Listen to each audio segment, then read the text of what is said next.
e altos padrões salariais pelos sindicatos trabalhistas teve como consequência um desemprego prolongado, que durou anos a fio. Milhões de trabalhadores ficaram desempregados, os índices de produção caíram. Até os espertos ficaram perplexos. Diante deste quadro, o governo inglês deu um passo que se lhe afigurou como uma medida de emergência indispensável: desvalorizou a moeda corrente do país. O poder de compra dos salários em dinheiro, em cuja manutenção os sindicatos tanto haviam insistido, deixou de ser o mesmo. Os salários reais, os salários em mercadorias, foram reduzidos. Agora, o trabalhador já não podia comprar o mesmo que antes, embora os padrões nominais dos salários tivessem permanecido os mesmos. Procurou-se, através da adoção dessa medida, promover o retorno dos padrões salariais reais aos níveis do mercado livre para que, consequentemente, tivesse lugar o desaparecimento do desemprego. Essa medida, a desvalorização, foi adotada por muitos outros países, como a França, os Países Baixos e a Bélgica. A Tchecoslováquia chegou a recorrer a ela 2 vezes no período de 1 ano e meio. A desvalorização tornou-se um método subreptício, digamos assim, de frustrar o poder dos sindicatos. No entanto, como veremos, este método também não pode ser considerado verdadeiramente eficiente. Alguns anos depois, os trabalhadores, e também os sindicatos, começaram a compreender o que se passava. O povo começou a se dar conta de que a desvalorização do dinheiro reduzia seu salário real. Os sindicatos tinham força suficiente para se opor a isso. Em muitos países, inseriu-se nos contratos salariais uma cláusula que estipulava que os salários em dinheiro deveriam ser automaticamente majorados quando os preços também o fossem. A isto se chama indexar. Os sindicatos haviam tomado consciência da existência de índices. Assim, aquele método de reduzir o desemprego inaugurado pela Grã-Bretanha em 1931, e adotado posteriormente por quase todos os governos importantes, já não mais funciona nos nossos dias como um método de resolver o desemprego. Em 1936, em sua obra General Theory of Employment, Interest and Money, Lord Keynes deploravelmente elevou esse método, aquelas medidas de emergência do período 1929 a 1933, à categoria de princípio, ao status de sistema fundamental de política. Justificava sua teoria dizendo mais ou menos o seguinte: o desemprego é um mal. Se quiser que desapareça, inflacione o meio circulante. Keynes percebeu muito bem que certos padrões salariais podem ser demasiado altos para o mercado, ou seja, podem ser altos demais para ser lucrativo a um empregador ampliar a quantidade de empregados que contrata e, portanto, serão também altos demais do ponto de vista do conjunto da população economicamente ativa, uma vez que estes padrões salariais impostos pelos sindicatos, em níveis superiores aos do mercado, resultam em que apenas uma parcela dos que anseiam por salários conseguem emprego. Keynes, então, afirmou aproximadamente o seguinte: sem dúvida, o desemprego em massa, prolongando-se ano após ano, é uma situação muito insatisfatória. Mas, ao invés de sugerir que os níveis salariais podiam e deviam ser ajustados às condições de mercado, afirmou, se os trabalhadores não forem suficientemente espertos para perceber a desvalorização da moeda, eles não oferecerão resistência a uma queda dos níveis salariais reais, visto que os níveis nominais permanecerão os mesmos. Em outras palavras, Lord Keynes estava dizendo que, se receberem a mesma quantidade de libras esterlinas que ganhavam antes da desvalorização da moeda, as pessoas não se darão conta de que passaram, de fato, a ganhar menos. Num linguajar antiquado, Keynes propôs que se ludibriassem os trabalhadores. Em vez de declarar abertamente que os padrões salariais devem ser ajustados às condições do mercado, porque, se não for assim, parte da população economicamente ativa ficará inevitavelmente desempregada, afirmou. Na verdade, o pleno emprego só pode ser alcançado se houver inflação. Ludibriem os trabalhadores. O fato mais interessante, contudo, é que, quando sua General Theory foi publicada, a burla já não era possível, uma vez que as pessoas passaram a ter consciência da inflação. Mas a meta do pleno emprego permaneceu. Que vem a ser pleno emprego. Essa expressão relaciona-se com o mercado desobstruído, não manipulado pelos sindicatos ou pelo governo. Nesse mercado, os padrões salariais para cada tipo de trabalho tendem a atingir um nível tal que é possível, a todos os que desejam emprego, obtê-lo. Por outro lado, todo empregador terá, então, condições de contratar tantos trabalhadores quantos lhe forem necessários. Se ocorrer um aumento da demanda de mão de obra, o padrão salarial tenderá a ser maior. Se houver necessidade de menor número de trabalhadores, esse padrão tenderá a cair. O único método que permite a instauração de uma situação de pleno emprego é a preservação de um mercado de trabalho livre de empecilhos. Isto se aplica a todo gênero de trabalho e a todo gênero de mercadoria. Que faz um negociante, se deseja vender determinada mercadoria por $5 a unidade? A expressão técnica que é aplicada no mundo dos negócios dos Estados Unidos para o fato de não se conseguir vender uma mercadoria pelo preço estipulado é o estoque mantém-se inalterado. Mas é preciso que se altere. O negociante não pode conservar aqueles artigos, porque tem necessidade de adquirir novas mercadorias. As modas mudam. Assim, ele os vende por um preço mais baixo. Se não conseguir vender a mercadoria por $5, certamente a venderá por 4. Se for impossível vendê-la por 4, será obrigado a vendê-la por 3. Não há outra alternativa, desde que esteja empenhado em manter seu negócio. Pode sofrer prejuízos, mas estes decorrem do fato de que fez uma previsão errada do mercado existente para seu produto. O mesmo acontece com os milhares e milhares de jovens que, dia após dia, estão vindo dos distritos agrícolas para a cidade, na expectativa de ganhar dinheiro. É o fenômeno de migração interna, que tem lugar em todas as nações industrializadas.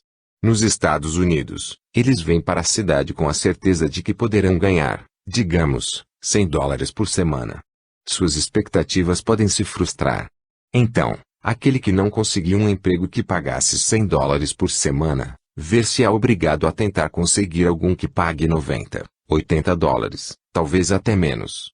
Por outro lado, se essa pessoa declarasse, como fazem os sindicatos, $100 por semana, ou nada, talvez só lhe restasse permanecer desempregada. Diga-se de passagem, muita gente não se incomoda com a situação de desemprego, uma vez que o governo paga auxílios-desemprego, com fundos arrecadados através de taxas especiais impostas aos empregadores, que por vezes são quase tão altos quanto os salários que receberiam caso estivessem trabalhando. Nos Estados Unidos, só se aceita a inflação porque determinado grupo de pessoas acredita que é só através dela que o pleno emprego pode ser alcançado.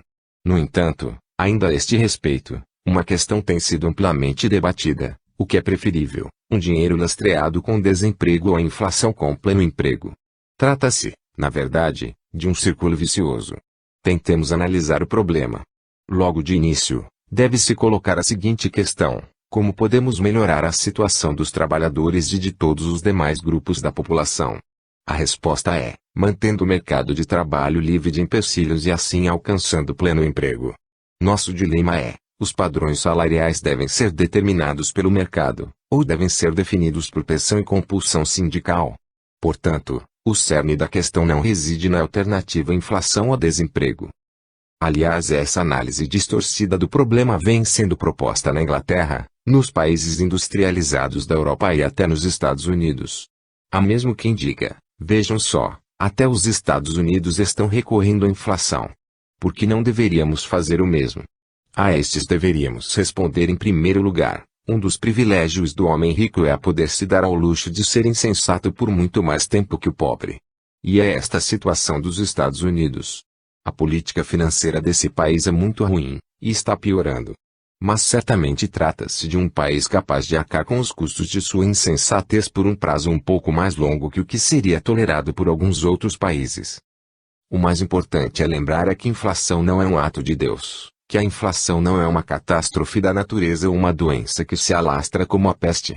A inflação é uma política premeditada, adotada por pessoas que a ela recorrem por considerá-la um mal menor que o desemprego.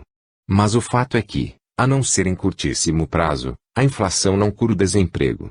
A inflação é uma política. E uma política pode ser alterada. Assim sendo, não há razão para nos deixarmos vencer por ela. Se a temos na conta de um mal, então é preciso estancá-la. É preciso equilibrar o orçamento do governo. Evidentemente, o apoio da opinião pública é necessário para isso. E cabe aos intelectuais ajudar o povo a compreender. Uma vez assegurado o apoio da opinião pública, os representantes eleitos do povo certamente terão condições de abandonar a política da inflação. Devemos lembrar que, no final das contas, poderemos estar todos mortos. Aliás, não restam dúvidas de que estaremos mesmo mortos. Mas deveríamos cuidar de nossos assuntos terrenos, neste breve intervalo em que nos é dado viver, da melhor maneira possível. E uma das medidas necessárias para esse propósito é abandonar as políticas inflacionárias. Quinta lição: investimento externo. Há quem atribua aos programas de liberdade econômica um caráter negativo. Dizem que querem de fato os liberais. São contra o socialismo, a intervenção governamental, a inflação, a violência sindical, as tarifas protecionistas. Dizem não a tudo. Esta me parece uma apresentação unilateral e superficial do problema. É, sem dúvida, possível formular um programa liberal de forma positiva. Quando alguém afirma, sou contra a censura, não se torna negativo por isso. Na verdade, esta pessoa é a favor de os escritores terem o direito de determinar o que desejam publicar, sem a interferência do governo. Isso não é negativismo, é precisamente liberdade. É óbvio que, ao empregar o termo liberal com relação às condições do sistema econômico, tenho em mente o velho sentido clássico da palavra. Hoje, grande parte das pessoas julga inadequadas as consideráveis diferenças de padrão de vida existentes entre muitos países. 2 séculos atrás, as condições da Grã-Bretanha eram muito piores que as condições atuais da Índia. Mas em 1750 os britânicos não se atribuíam os rótulos de subdesenvolvidos ou de atrasados, pois não tinham como comparar a situação de seu país com a de outros, que se encontrassem em condições econômicas mais satisfatórias. Hoje, todos os povos que não atingiram o padrão de vida médio dos Estados Unidos acreditam haver algo errado na sua situação econômica. Muitos deles se intitulam países em desenvolvimento e, nessa qualidade, reivindicam a ajuda dos chamados países desenvolvidos ou superdesenvolvidos. Permitam-me explicar a realidade dessa situação. O padrão de vida é mais baixo nos chamados países em desenvolvimento porque os ganhos médios para os mesmos gêneros de trabalho são mais baixos nesses países que em alguns outros da Europa Ocidental, que no Canadá, no Japão, e especialmente nos Estados Unidos. Se investigarmos as razões dessa diferença, seremos obrigados a reconhecer que ela não decorre de uma inferioridade dos trabalhadores ou de outros empregados. Reina entre certos grupos de trabalhadores norte-americanos a tendência a se julgarem melhores que os outros povos, e que é graças aos próprios méritos que ganham salários mais altos que os trabalhadores dos demais países. Bastaria a um trabalhador norte-americano visitar um outro país, digamos a Itália, de onde tantos deles são originários, para constatar que não são suas qualidades pessoais, mas as condições do país, que lhe possibilitam receber salários menos ou mais elevados. Se um siciliano migrar para os Estados Unidos, em pouco tempo poderá alcançar os padrões salariais correntes neste país. E, se retornar à Sicília, o mesmo homem verificará que sua permanência nos Estados Unidos não lhe conferiu qualidades que lhe permitissem oferir, na Sicília, salários superiores aos de seus conterrâneos. Essa situação econômica tampouco pode ser explicada a partir do pressuposto de que os empresários americanos sejam superiores aos empresários dos demais países. É fato que, exceção feita ao Canadá, à Europa Ocidental e a certas regiões da Ásia, o equipamento das fábricas e os processos tecnológicos são, de modo geral, inferiores aos utilizados nos Estados Unidos. Mas isso não é fruto da ignorância dos empresários desses países subdesenvolvidos. Eles têm perfeita consciência de que as fábricas dos Estados Unidos e do Canadá são muito mais bem equipadas.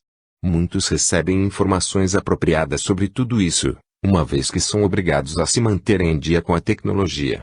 Às vezes, ao faltarem as informações, esses empresários buscam outros meios disponíveis para suprir suas deficiências. Recorrem, então, a manuais e revistas técnicas que divulgam esse conhecimento. A diferença, repetimos, não reside na inferioridade pessoal nem na ignorância. A diferença está na disponibilidade de capital, na quantidade acessível de bens de capital. Em outras palavras, o montante de capital investido per capita é maior nas chamadas nações avançadas que nas nações em desenvolvimento. Um empresário não pode pagar um trabalhador mais que a soma adicionada pelo trabalho desse empregado ao valor do produto. Não lhe pode pagar mais que aquilo que os clientes se dispõem a pagar pelo trabalho adicional desse trabalhador individual. Se lhe pagar mais, a paga de seus clientes não lhe permitirá recuperar seus gastos.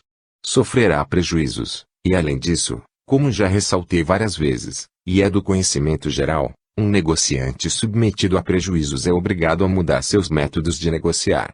Caso contrário, vai à bancarrota.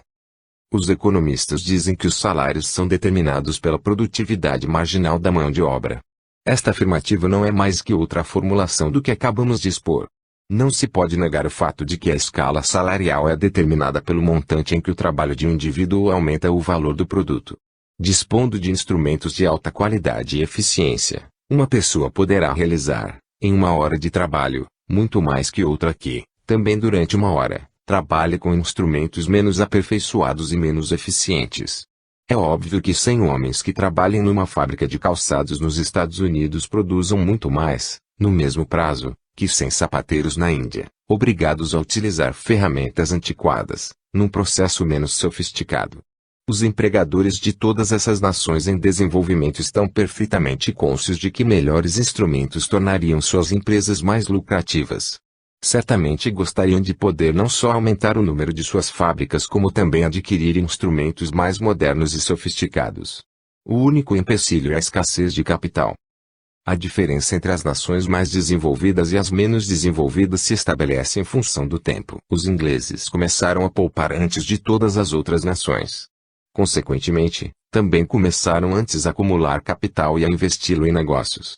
Este foi o fator primordial para que se alcançasse, na Grã-Bretanha, um padrão de vida bastante elevado numa época em que, em todos os outros países europeus, prevalecia ainda um padrão consideravelmente baixo.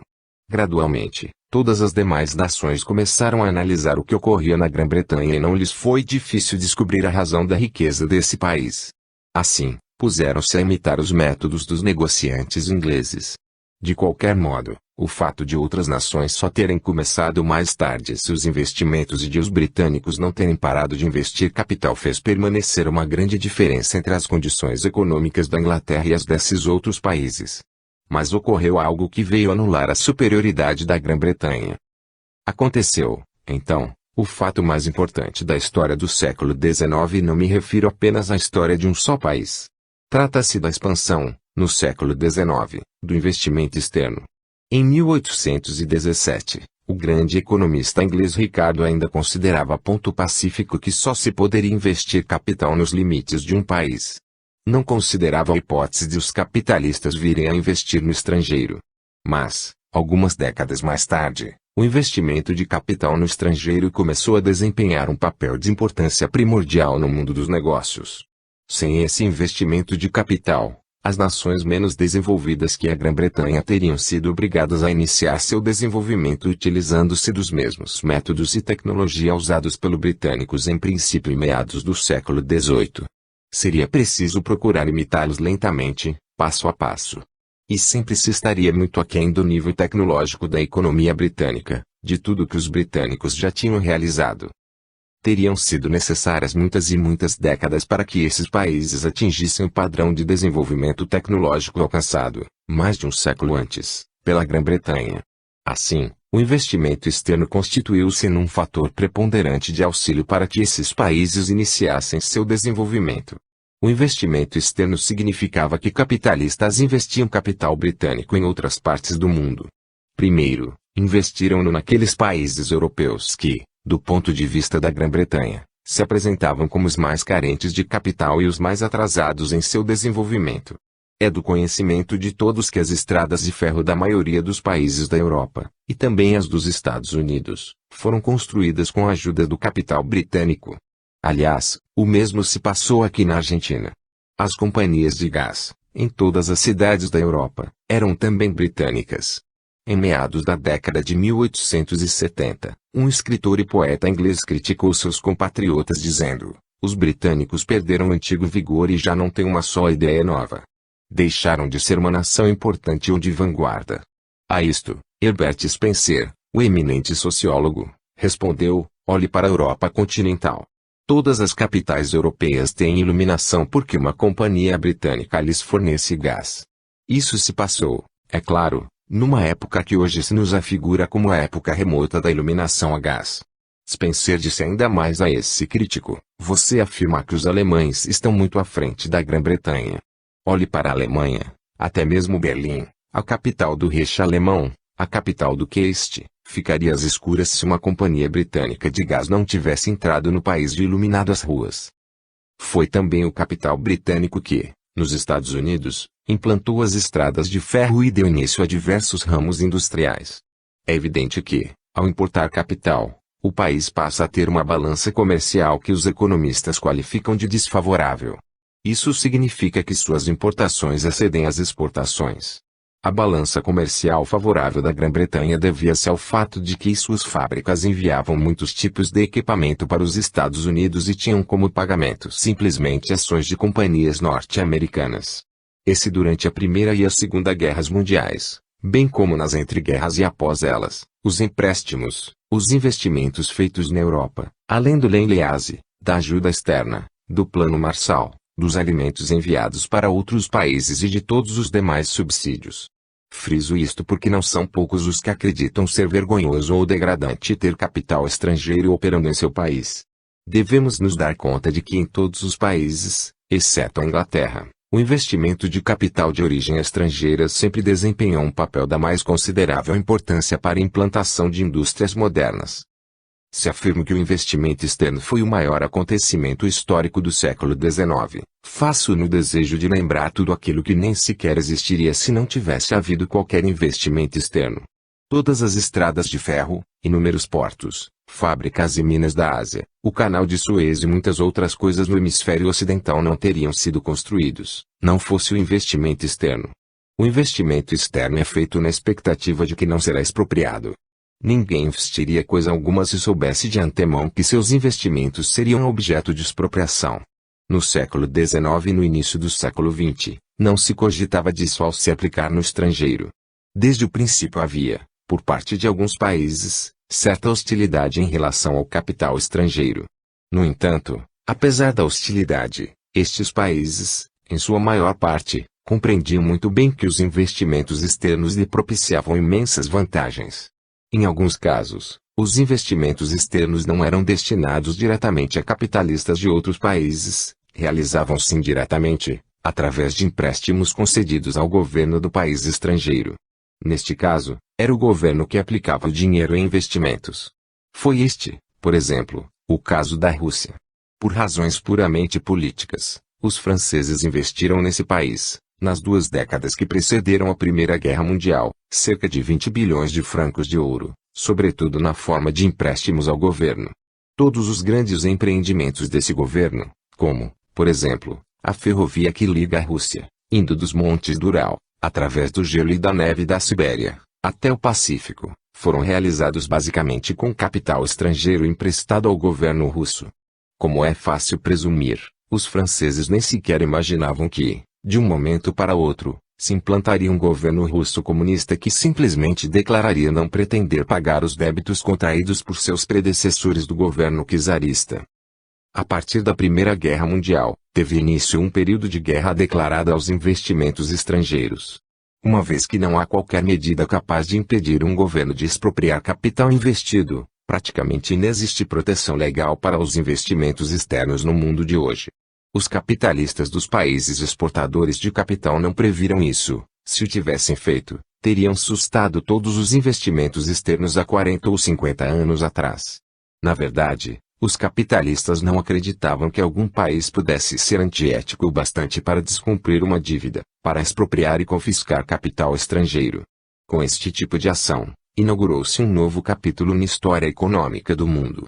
Encerrado o glorioso período do século XIX, em que o capital estrangeiro fomentou, em todas as partes do mundo, a implantação de modernos métodos de transporte, de fabricação, de mineração e de tecnologia agrícola, inaugurou-se uma nova era em que governos e partidos políticos passaram a ter o investidor estrangeiro na conta de um explorador a ser escorraçado do país. Os russos não foram os únicos a incorrer nessa atitude anticapitalista. Basta lembrar, por exemplo, a expropriação dos campos de petróleo norte-americanos no México, bem como tudo o que se passou aqui, neste país, Argentina.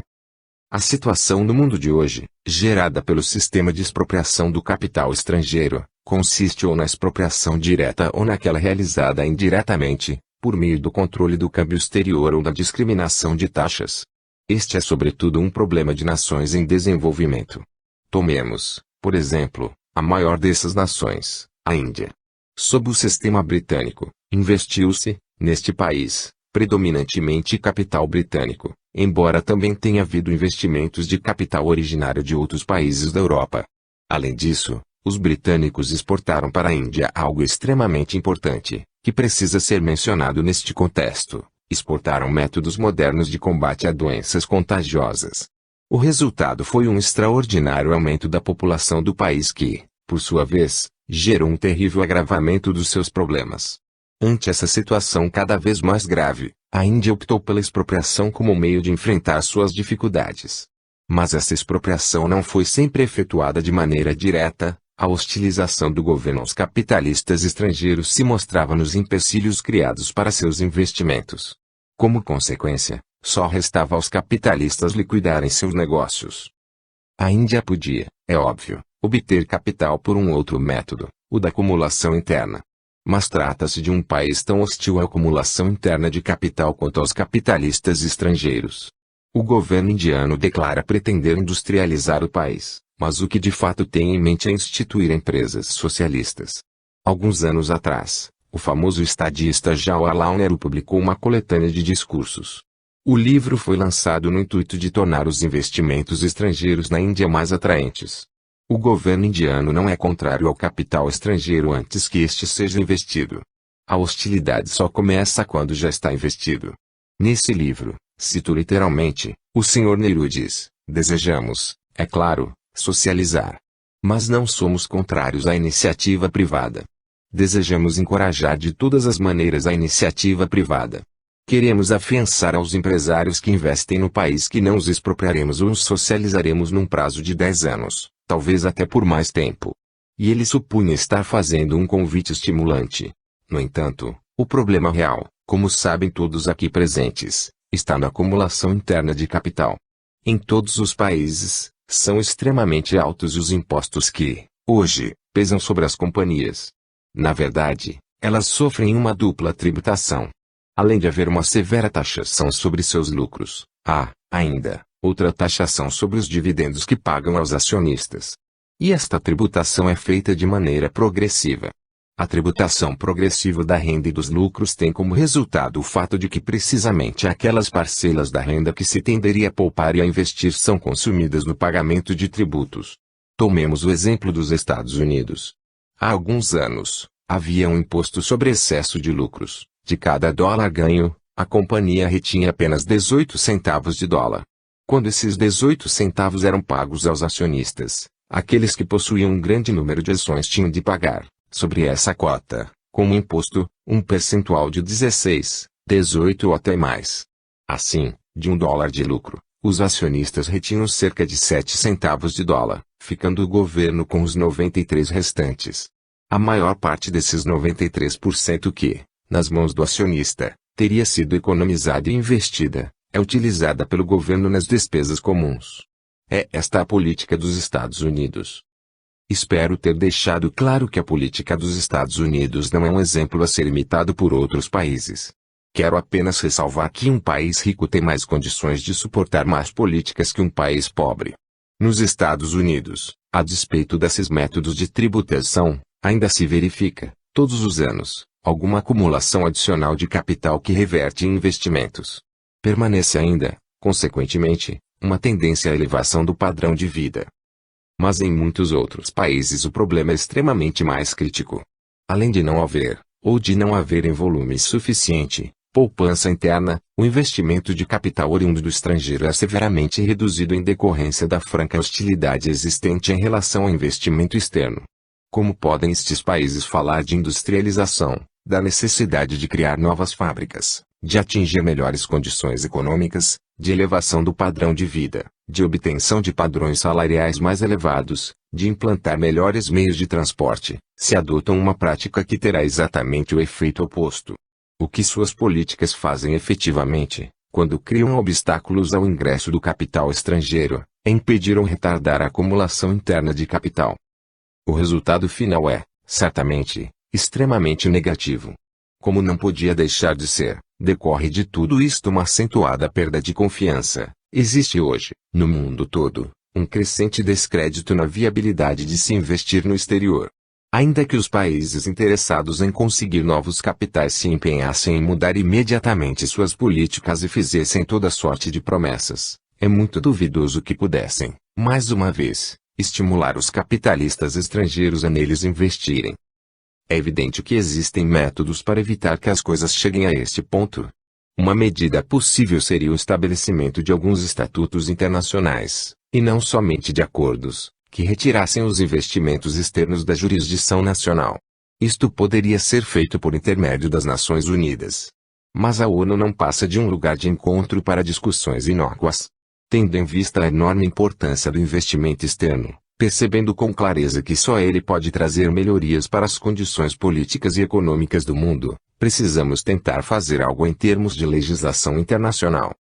Esta é uma questão legal, de cunho técnico, que estou levantando apenas para mostrar que a situação não é desesperadora.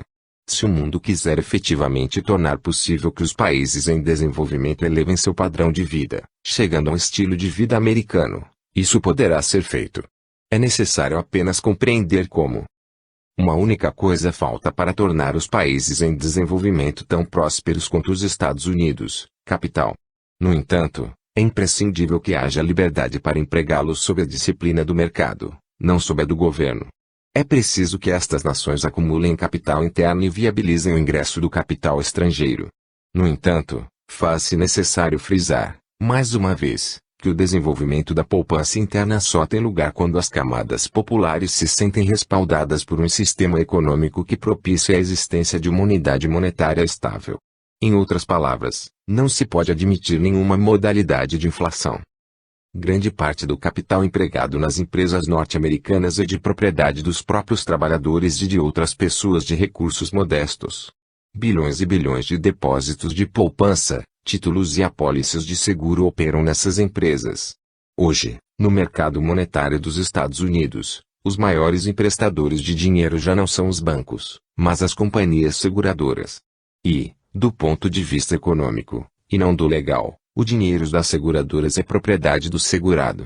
E praticamente todos os cidadãos norte-americanos são, de uma forma ou de outra, segurados. O requisito fundamental para que haja, no mundo, uma maior igualdade econômica é a industrialização. E esta só se torna possível quando há maior acumulação e investimento de capital. Talvez eu os tenha surpreendido por não mencionar uma medida reputada primordial na industrialização de um país, o protecionismo. Mas as tarifas e controles do câmbio exterior são exatamente meios de impedir a importação de capital e a industrialização do país. A única maneira de fomentar a industrialização é dispor de mais capital. O protecionismo não faz mais que desviar investimentos de um ramo de negócios para outro. Por si mesmo, o protecionismo não acrescenta coisa alguma ao capital de um país. Para implantar uma nova fábrica, precisa-se de capital. Para modernizar uma já existente, precisa-se de capital, não de tarifas. Não se trata, aqui, de discutir toda a questão do livre câmbio ou do protecionismo. Espero que a maior parte dos manuais de economia que se encontram no mercado, ao alcance de todos, já apresentem adequadamente. A proteção não introduz alterações positivas na situação econômica de um país. Também o sindicalismo certamente não vem a promover qualquer melhoria nessa situação. Se as condições de vida são insatisfatórias e os salários são baixos, o assalariado que tem a sua atenção voltada para os Estados Unidos e que leia sobre o que ali se passa, ao ver em filmes, como a casa de um americano médio equipada de todos os confortos modernos, pode sentir uma ponta de inveja. E tem toda a razão ao dizer, deveríamos ter a mesma coisa. Mas só se pode obter esta melhoria através do aumento do capital. Os sindicatos recorrem à violência contra os empresários e contra os que chamam de fura-greves. Mas, a despeito de sua força e de sua violência, não conseguem elevar de maneira contínua os salários de todos os assalariados. Igualmente ineficazes são os decretos governamentais que estipulam pisos salariais. O que os sindicatos conseguem de fato produzir, quando são bem-sucedidos na luta pela elevação dos salários, é um desemprego duradouro, permanente. Os sindicatos não têm como industrializar o país, não têm como elevar o padrão de vida dos trabalhadores. E este é o ponto crítico. É preciso compreender que todas as políticas de um país desejoso de elevar a seu padrão de vida devem estar voltadas para o aumento do capital investido per capita. Aliás, Este investimento de capital per capita continua a crescer nos Estados Unidos, apesar de todas as más políticas aí adotadas. E o mesmo ocorre no Canadá e em alguns países da Europa Ocidental. Mas, lamentavelmente, vem se reduzindo em países como a Índia. Lemos todos os dias nos jornais que a população mundial apresenta um crescimento de cerca de 45 milhões de pessoas, ou até mais, por ano. Aonde isso nos vai levar? Quais serão os resultados e as consequências? Lembrem do que falei sobre a Grã-Bretanha. Em 1750, os britânicos supunham que 6 milhões de pessoas constituíam uma população excessiva para as Ilhas Britânicas. Todos estariam fadados à fome e à peste. No entanto, nas vésperas da última Guerra Mundial, em 1939, 50 milhões de pessoas viviam nas Ilhas Britânicas com um padrão de vida incomparavelmente superior ao padrão com que se vivia em 1750. Isso era um efeito da chamada industrialização, termo, por sinal, bastante inadequado. O progresso da Grã-Bretanha foi gerado pelo aumento do investimento de capital per capita. Como eu já disse antes, as nações só têm uma maneira de alcançar a prosperidade, através do aumento do capital, com o decorrente aumento da produtividade marginal e o crescimento dos salários reais. Num mundo sem barreiras migratórias, haveria uma tendência à equiparação dos padrões salariais de todos os países. Atualmente, se não existissem barreiras à migração, é provável que 20 milhões de pessoas procurassem ingressar nos Estados Unidos a cada ano, atraídas pelos melhores salários aí oferecidos. Tal afluência provocaria a redução dos salários nesse país e uma correspondente elevação em outros. Embora não haja tempo suficiente nessa exposição para tratarmos das barreiras migratórias, é importante deixar claro que há outro caminho capaz de levar à equiparação salarial no mundo inteiro. E este outro caminho, que passa a valer quando não existe a liberdade para migrar, e a migração de capital. Os capitalistas tendem a se deslocar para aqueles países onde a mão de obra é abundante e barata. Pelo próprio fato de introduzirem capital nesses países, provocam uma tendência à elevação dos padrões salariais. Isso funcionou no passado e funcionará no futuro do mesmo modo. Quando houve, pela primeira vez, investimento de capital britânico na Áustria ou na Bolívia, por exemplo, os padrões salariais ali estabelecidos eram muito inferiores aos que prevaleciam na Grã-Bretanha. Este investimento adicional originou, então, uma tendência alta dos padrões salariais desses países, tendência esta que se refletiu no mundo inteiro. É um fato bastante conhecido que, imediatamente após a introdução, por exemplo, da United Fruit Company na Guatemala, o resultado foi uma tendência geral a maiores padrões salariais. A partir dos salários pagos pela United Fruit Company criou-se, para os demais empregadores, a necessidade de pagar, também, salários mais elevados. Portanto, não há absolutamente razão para qualquer pessimismo em relação ao futuro dos países subdesenvolvidos. Concordo plenamente com os comunistas e com os sindicalistas quando proclamam que o necessário é elevar o padrão de vida. Pouco tempo atrás, num livro publicado nos Estados Unidos, dizia um professor: temos agora bastante de todas as coisas, por que deveria a população do mundo continuar trabalhando tanto? Já temos tudo. Não tenho a menor dúvida de que esse professor tenha tudo. Mas há outros povos, em outros países, e também muitas pessoas nos Estados Unidos, que desejam e deveriam ter um melhor padrão de vida. Fora dos Estados Unidos, na América Latina e, mais ainda, na Ásia e na África, todos desejam a melhoria das condições do seu país. Um padrão de vida mais alto acarreta, também, padrões superiores de cultura e de civilização. Assim, concordo plenamente com a meta final de elevar o padrão de vida em toda parte. Mas discordo no tocante às medidas a serem adotadas para a consecução deste objetivo. Que medidas levarão a atingir esta meta? Certamente não é a proteção, nem a interferência governamental, nem o socialismo, ou a violência dos sindicatos, eufemisticamente chamada de barganha coletiva, mas que se constitui, de fato, numa barganha na mira do revólver. Alcançar esta meta final de elevação do padrão de vida em toda parte é um processo bastante lento. Para alguns, talvez demasiadamente lento. Mas não há atalhos para o paraíso terrestre. Leva tempo, é necessário trabalhar. No entanto, não será preciso tanto tempo quanto muitos imaginam. A equiparação virá finalmente. Por volta de 1840, na região ocidental da Alemanha, na Suábia e em Württemberg, que eram na época áreas das mais industrializadas do mundo, dizia-se: jamais conseguiremos atingir o nível dos britânicos. Os ingleses têm uma cabeça de vantagem e estarão sempre à nossa frente. 30 anos mais tarde, diziam por sua vez os britânicos: essa concorrência alemã é intolerável, temos de dar um jeito nisso. Por essa época, é claro, o padrão alemão experimentava uma rápida elevação, muito embora apenas se aproximasse do padrão britânico. Hoje, a renda per capita alemã nada fica a dever à britânica. No centro da Europa, existe um pequeno país, a Suíça, muito pouco aquinhoado pela natureza. Não tem minas de carvão, não tem minérios, não tem recursos naturais.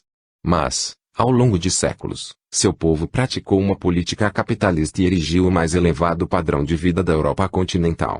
Esse país situa-se, agora, entre os mais destacados centros de civilização do mundo.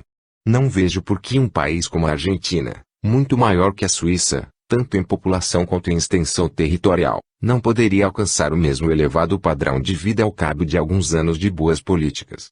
Mas, como já o frisei, é imprescindível que as políticas sejam boas. Sexta lição: política e ideias. No século das luzes, nos anos em que os norte-americanos instituíram sua independência, e alguns anos mais tarde, quando as colônias espanholas e portuguesas se transformaram em nações independentes, predominava na civilização ocidental um espírito de otimismo. Nessa época, todos os filósofos e estadistas estavam plenamente convencidos de que vivíamos o alvorecer de uma nova era de prosperidade, progresso e liberdade.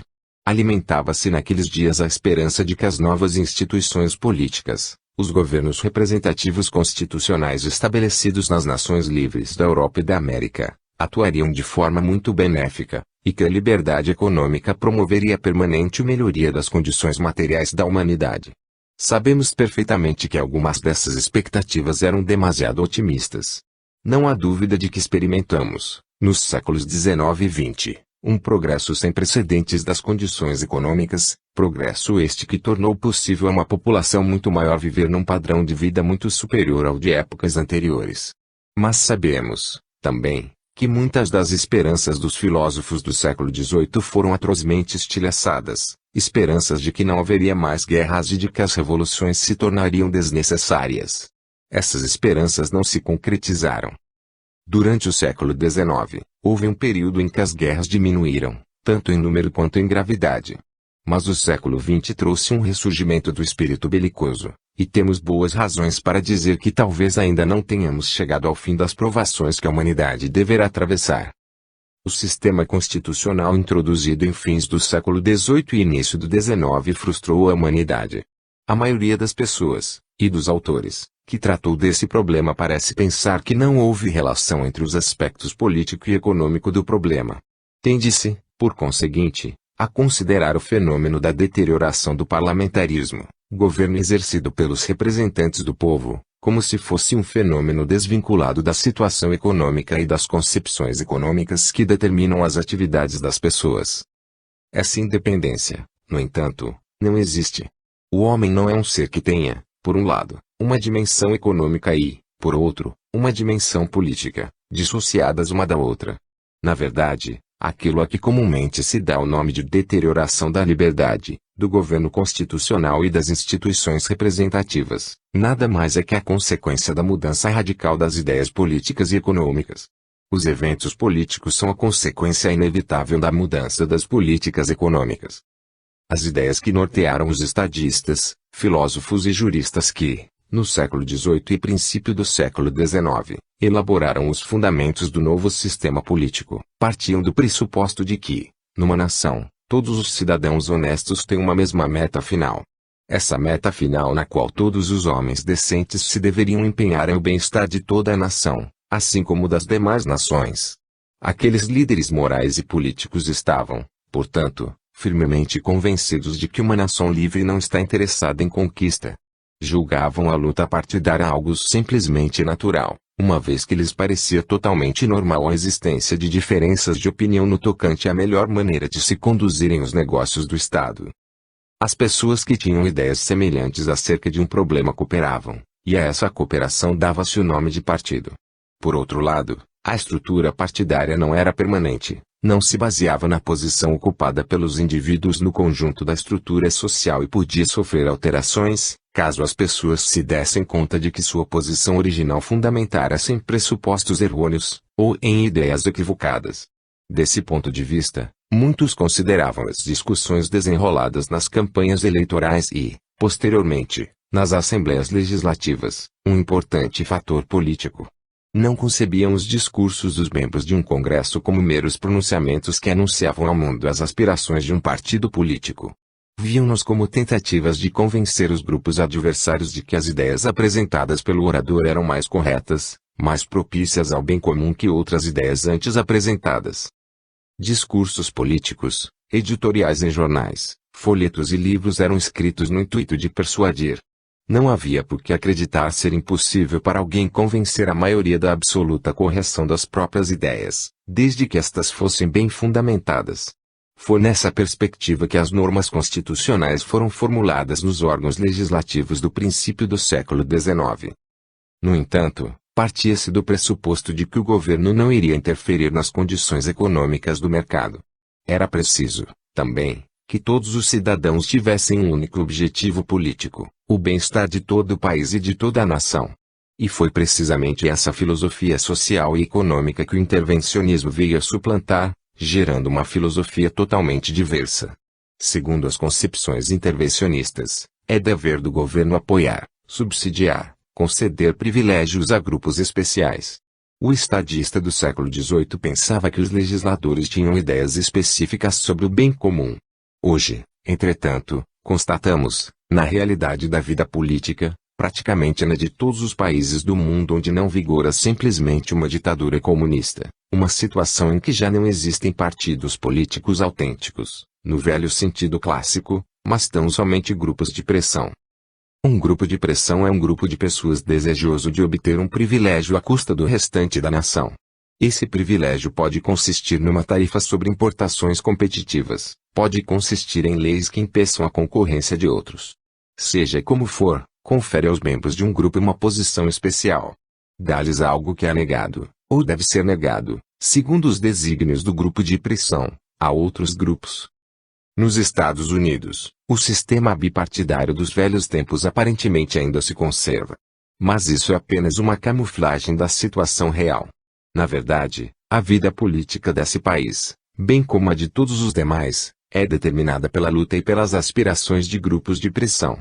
Nos Estados Unidos, continuam a existir um partido republicano e um partido democrata, mas cada um deles abriga representantes dos mesmos grupos de pressão.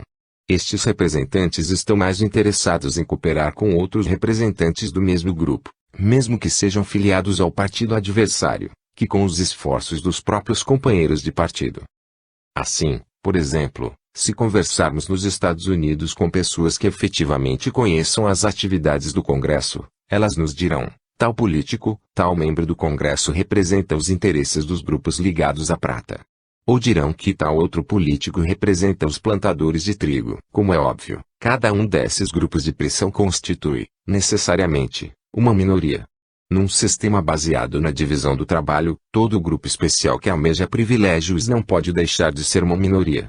E as minorias não têm qualquer possibilidade de êxito, senão pela colaboração com outras minorias congêneres, ou seja, com outros grupos de pressão semelhantes. Nas assembleias legislativas, procura-se compor uma coalizão entre vários grupos de pressão, de tal modo que possam vir a se converter em maioria. Mas, passado algum tempo, essa coalizão pode se desintegrar, uma vez que há questões que tornam impossível um acordo entre vários grupos. Novas coalizões, então, se formam. Foi o que ocorreu na França em 1871, numa situação que se configurou, aos olhos dos historiadores, como a queda da Terceira República. Não se tratou, porém, de um declínio da Terceira República, houve simplesmente uma mostra de que o sistema de grupos de pressão não é algo que se possa aplicar com sucesso ao governo de uma grande nação. Temos, nos órgãos legislativos, representantes do trigo, da carne, da prata, do petróleo, mas, antes de tudo, de diversos sindicatos. Só uma coisa não está representada no legislativo: a nação como um todo. Apenas vozes isoladas se põem ao lado do conjunto da nação. E todos os problemas, mesmo os de política exterior, são encarados do ponto de vista dos interesses especiais dos grupos de pressão. Nos Estados Unidos, alguns dos estados de menor população estão interessados no preço da prata. Mas nem todos os habitantes desses estados têm esse interesse. Todavia, o país despendeu, por muitas décadas, considerável soma de dinheiro, à custa dos contribuintes, para comprar prata a um preço superior ao do mercado. Para mencionar mais um exemplo, só uma pequena parcela da população norte-americana dedica-se à agricultura, o restante é constituído por consumidores, não produtores, de produtos agrícolas. Não obstante, esse país tem uma política que envolve o gasto de bilhões e bilhões de dólares com a finalidade de manter os preços dos produtos agrícolas acima do preço potencial de mercado.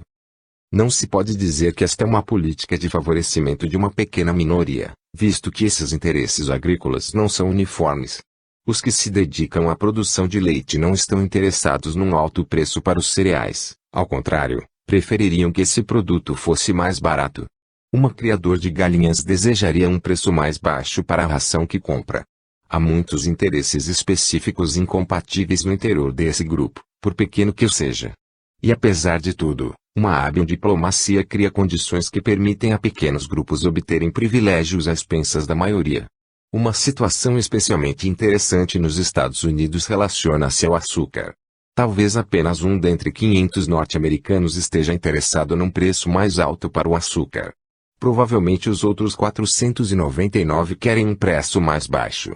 Contudo, a política do país empenha-se, mediante tarifas e outras medidas especiais, numa elevação do preço do açúcar.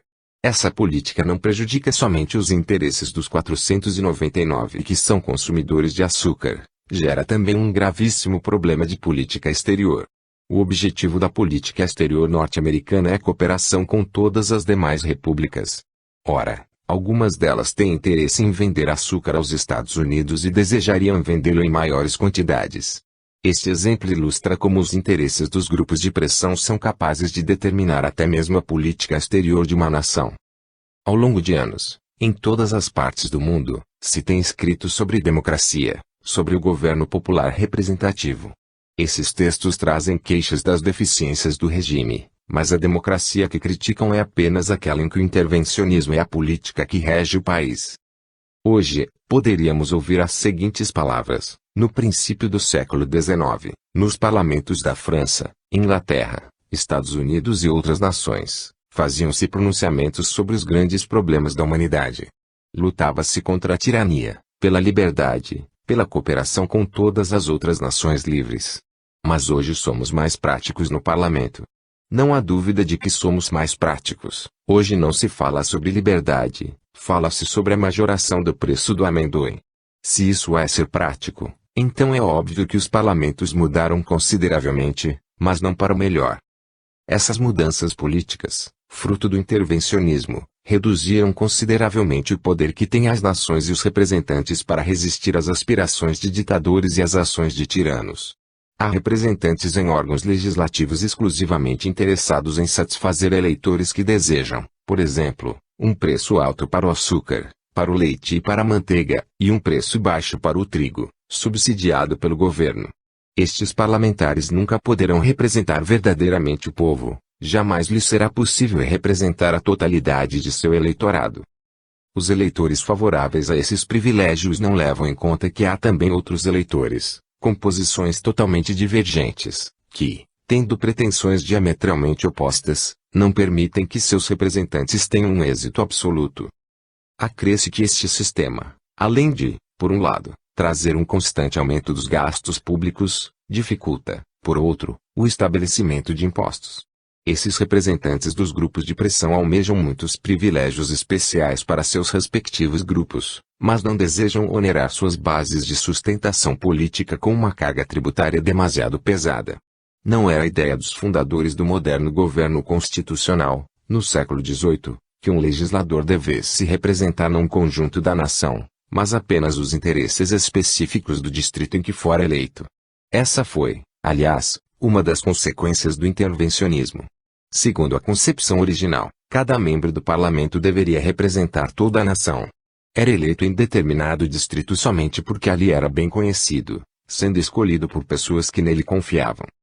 Mas não se pretendia que esse representante ingressasse no governo com o objetivo de proporcionar algo especial para seu eleitorado, para reivindicar uma nova escola, um novo hospital ou um novo manicômio, causando assim considerável elevação dos gastos governamentais no seu distrito.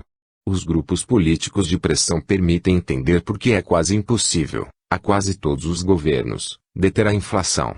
Quando as autoridades eleitas procuram restringir despesas, limitar gastos, os que defendem interesses especiais, uma vez que serão beneficiários diretos de determinados itens do orçamento, apresentam-se para declarar que tal projeto específico não pode ser posto em prática, ou que tal outro deve ser implementado. A ditadura, claro, não é solução para os problemas econômicos, como não é resposta para os problemas da liberdade. Um ditador pode começar fazendo toda a sorte de promessas, mas, ditador que é, não as cumprirá. Em vez disso, suprimirá imediatamente a liberdade de expressão, de tal modo que os jornais e os oradores no parlamento já não possam assinalar, nos dias, meses ou anos subsequentes, que no primeiro dia de sua ditadura, ele dissera algo diverso do que passou a praticar dali por diante. A terrível ditadura que um país tão importante como a Alemanha foi obrigada a sofrer no passado recente vem-nos à mente quando consideramos o declínio da liberdade em tantos países, nos nossos dias. A triste consequência é a deterioração da liberdade e a decadência da nossa civilização, de que tanto se fala hoje em dia. Disse que toda civilização acabará, finalmente, por entrar em processo de deterioração e de desintegração. Tal ideia tem eminentes defensores. Um deles foi um professor alemão, Spengler, e outro, muito mais conhecido, foi o historiador inglês Toynbee. Eles nos asseveram que nossa civilização já está velha. Spengler comparou a civilização a plantas que crescem, mas cujas vidas finalmente se encerram. O mesmo, diz ele, se aplica às civilizações. A aproximação metafórica entre uma civilização e uma planta é completamente arbitrária. Antes de mais nada, é muito difícil distinguir no próprio âmbito da história da humanidade, civilizações diferentes, independentes. As civilizações não são independentes, são interdependentes, exercendo umas sobre as outras constante influência. Não se pode, portanto, falar de declínio de uma civilização do mesmo modo como se fala da morte de determinada planta. Mas, mesmo refutando-se as doutrinas de Spengler e Toynbee, resta ainda uma comparação muito usual, a comparação entre as civilizações em deterioração. Não há dúvida de que, no século II d.C., o Império Romano gerou uma florescente civilização, a qual se constituiu na mais elevada das que se desenvolveram nas regiões da Europa, Ásia e África.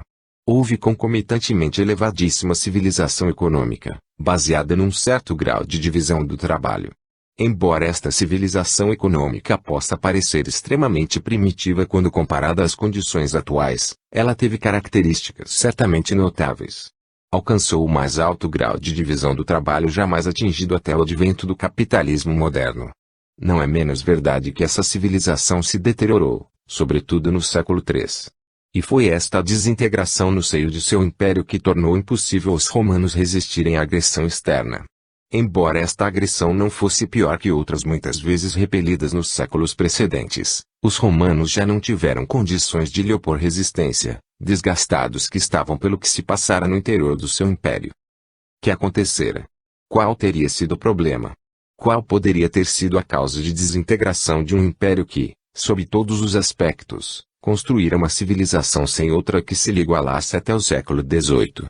A verdade é que essa civilização foi destruída por algo semelhante, quase idêntico, aos perigos que rondam hoje a nossa civilização. Por um lado houve intervencionismo, por outro, inflação.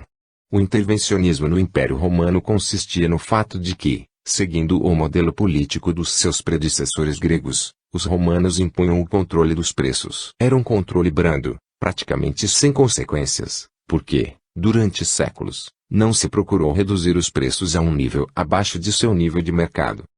Quando a inflação teve início, no século III, os romanos ainda não dispunham dos nossos recursos técnicos para promovê-la, não tinham como imprimir dinheiro. Lançavam mão do método que consistia em enfraquecer o teor da liga metálica com que se cunhavam as moedas, sem dúvida um sistema de inflacionar muito menos eficaz que o atual, que pode, através de modernas máquinas impressoras, destruir com tanta facilidade o valor do dinheiro. Mas seu antigo método era eficiente o bastante para surtir o mesmo efeito, ou seja, para exercer o controle de preços. Deste modo, os preços que as autoridades toleravam passaram a estar abaixo do preço potencial a que a inflação elevara as várias mercadorias. O resultado, obviamente, foi que a oferta de produtos alimentícios nas cidades reduziu-se. As populações urbanas foram obrigadas a retornar ao campo e às atividades agrícolas. Os romanos nunca se deram conta do que estava ocorrendo. Não compreenderam. Não tinham desenvolvido instrumentos mentais que lhes permitissem interpretar os problemas da divisão do trabalho e as consequências da inflação no mercado de preços. Tinham, no entanto, clareza suficiente para reconhecer o quanto era nefasta aquela inflação e deterioração da moeda corrente. Os imperadores, então, baixaram leis que proibiam o deslocamento dos habitantes da cidade para o campo, mas tais leis não tiveram efeito. Aliás, não havia lei capaz de impedir que as pessoas que passavam fome, pois nada tinham para comer, abandonassem a cidade e retornassem à agricultura. O habitante da cidade já não podia trabalhar nas indústrias urbanas de processamento como artesão. Os prejuízos dos mercados nas cidades eram tais que já se tornara impossível comprar qualquer mercadoria. Assim, do século III em diante, as cidades do Império Romano entraram em decadência, e a divisão do trabalho tornou-se muito mais precária que a de antes. Finalmente, o sistema medieval da casa de família autossuficiente, a vila, como foi chamada em leis posteriores, emergiu. Portanto, se compararmos nossas condições com as do Império Romano, teremos razões para dizer, iremos pelo mesmo caminho. Há muitos fatos semelhantes. Mas há também enormes diferenças, que não estão relacionadas com a estrutura política dominante na segunda metade do século III. Nesse período, havia o assassinato de um imperador a cada 3 anos em média. O assassino ou o responsável pela morte tornava-se seu sucessor. Cerca de 3 anos depois, a história se repetia. Diocleciano, quando tornou-se imperador, no ano 284, tentou por algum tempo, sem sucesso, resistir à deterioração do império. As diferenças entre as condições atuais e as de Roma do século III são enormes, porque as medidas que causaram a desintegração do Império Romano não foram premeditadas. Não eram, eu diria, medidas assumidas em consequência de doutrinas condenáveis mas bem formalizadas. As ideias intervencionistas, as ideias socialistas, as ideias inflacionistas de nossos dias foram engendradas e formalizadas por escritores e professores. E são ensinadas nas universidades. Poder-se então observar, a situação atual é muito pior. Eu respondo, não, não é pior. É melhor, na minha opinião, porque ideias podem ser derrotadas por outras ideias. Ninguém duvidava, na época dos imperadores romanos, de que a determinação de preços máximos era uma boa política, e de que assistia ao governo o direito de adotá-la. Ninguém discutia isso. Mas agora, quando temos escolas, professores e livros prescrevendo tais e tais caminhos, sabemos muito bem que se trata de um problema a discutir.